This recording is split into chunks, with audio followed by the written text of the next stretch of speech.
Le jardin des plantes s'étend sur 23,5 hectares de terrain plat. Cependant, on peut remarquer dans sa partie nord-ouest deux curiosités topographiques.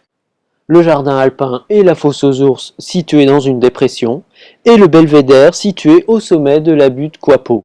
Si vous regardez le jardin alpin, vous remarquerez qu'il est en forme de cuvette. C'est parce qu'il est situé sur une ancienne carrière.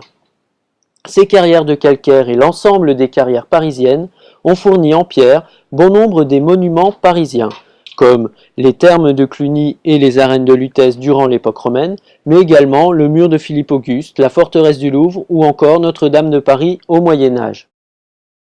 Vous pouvez voir sur cette carte que l'exploitation de ces carrières a progressé vers le sud, obligeant les carriers à dégager de plus en plus de terrains stériles. Donc la production a dû se poursuivre en souterrain, notamment sous la colline Sainte-Geneviève. On peut remarquer que ces exploitations s'étiraient tout le long de la vallée de la Bièvre, là où le calcaire affleurait.